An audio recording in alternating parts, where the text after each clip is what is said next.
किसी ने बड़े कमाल की बात कही है कि दुनिया अगर आपको दुखी करे तो बुरा मत मानना, क्योंकि दुनिया उसी पेड़ पर पत्थर मारती है जिस पर सबसे मीठे फल लगे होते हैं।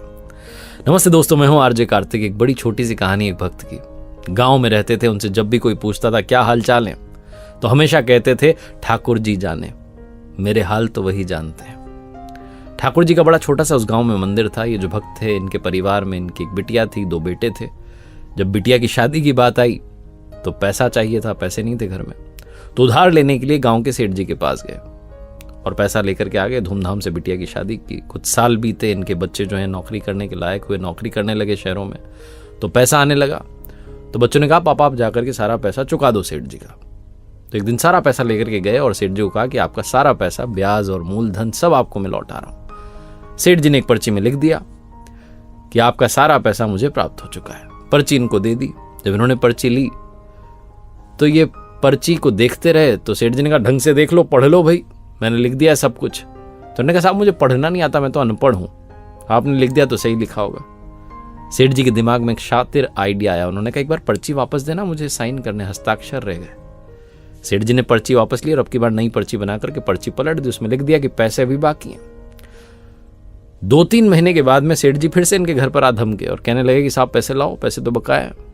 इन्होंने कहा पैसे लौटा दो दिए। सेठ जी ने पर्ची दिखा दी, ये लो, ये रही पर्ची, एक तुम्हारे पास एक मेरे पास, तुम्हारी वाली देख लो, उसमें भी यही लिखा हुआ है। इनका दिमाग ठनक गया। उन्होंने कहा सेठ जी तो धोखाधड़ी कर रहे हैं। बिना देरी के कोर्ट का दरवाजा खटखटाया। न्यायालय में जब जज साहब के सामने सुनवाई शुरू हुई तो जज साहब ने कहा कि साहब बताइए क्या सबूत है। तो उन्होंने कहा साहब पर्ची है मेरे पास, लेकिन इसमें तो उन्होंने खेल कर दिया, जबकि मैंने तो सारे पैसे चुका दिए थे। जज साहब ने पूछा कि अच्छा कोई था वहां पर जिसके सामने तुमने पैसे दिए? भोला भाला भक्त एक ही बात जानता था। कहा कि ठाकुर जी थे, उनके सामने ही सारे पैसे दिए। जज साहब ने कहा कि अगली तारीख पर ठाकुर जी को पेश होना होगा। और पुलिस वाले गए ये नोटिस देने के लिए गांव में। तो वहां पूछा भाई ठाकुर जी कौन है यहाँ पर? तो गांव ने कहा साहब यहाँ इस नाम का कोई व्यक्ति नहीं रहता, ठाकुर जी का मंदिर जरूर है। अब कमाल आप देखिए कि जिस दिन वो सुनवाई शुरू हुई, जो तारीख आई जिस दिन ठाकुर जी को आना था, तो जोर की आवाज लगी ठाकुर जी हाजिर हों, ठाकुर जी हाजिर हों।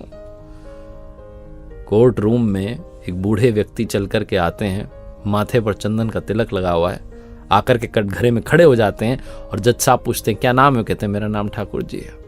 जज साहब कहते हैं तुम्हारे सामने पैसे दिए थे? बोले हाँ मेरे सामने पैसे दिए थे। जज साहब ने कहा सबूत क्या है?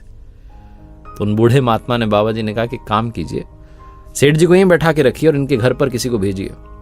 इनके घर पर बड़े से कमरे में 3 अलमारियां हैं। तीसरे नंबर की अलमारी में एक फाइल रखी है जिसमें 22वें नंबर के पेज पर एक पर्ची चिपकी, उसको मंगवा लीजिए। ठीक वैसा ही किया गया। उस पर्ची में लिखा हुआ था, क्योंकि वो ओरिजिनल पर्ची थी, सही वाली पर्ची, जिसमें लिखा हुआ था कि सारे पैसे प्राप्त हो गए। जज साहब उस चमत्कार के आगे नतमस्तक हो गए। उन्होंने कहा ये तो कमाल ही हो गया। फैसला जो था भक्त के पक्ष में सुनाया गया, सेठ जी को सजा सुनाई गई, ये सब वो सब। उसके बाद फटाफट से जज साहब जो है कार्रवाई समाप्त करके बाहर आए मिलने के लिए कि मिल लूं उन बूढ़े बाबा से, लेकिन तब तक जा चुके थे। अगले दिन जज साहब गांव में गए और गांव में जाकर के उन्होंने पूछवाया कि ठाकुर जी कहाँ रहते हैं, कौन है ठाकुर जी? लोगों ने कहा साहब इस नाम का कोई आदमी नहीं रहता, ठाकुर जी का तो सिर्फ मंदिर है हमारे गांव में, जाकर के दर्शन कर लीजिए। उसी पल, उसी क्षण जज साहब ने कहा नौकरी छोड़ूंगा और आज से भक्ति ही भक्ति करूंगा। प्रभु को मैंने कोर्ट में खड़े रहने का आदेश दे दिया, इतना बड़ा पाप कर दिया। पूरे भारत के मंदिरों में घूमते रहे, मंदिरों की मिट्टी को अपने सर पर लगाते रहे, लेकिन कभी किसी मंदिर में नहीं बैठे, क्योंकि जब भी उनसे कोई पूछता कि बैठ जाइए, वो कहते थे नहीं, मैंने भगवान को अपने कोर्ट रूम में खड़े रहने का आदेश दे दिया, इतना बड़ा पाप किया, मैं मंदिर में बैठने के काबिल नहीं हूं। प्रभु की भक्ति करते रहिए, सही रास्ते पर चलते रहिए, प्रभु रास्ता जरूर दिखाएंगे और आपको संभाल लेंगे, गिरने नहीं देंगे। इतना विश्वास बना के रखिए। एक बार फिर से वही बात जो अक्सर आपसे कहता हूं, ऊपर वाले के आशीर्वाद, अपनी मेहनत और अपनों के प्यार के साथ कर दिखाओ कुछ ऐसा कि दुनिया करना चाहे आपके जैसा।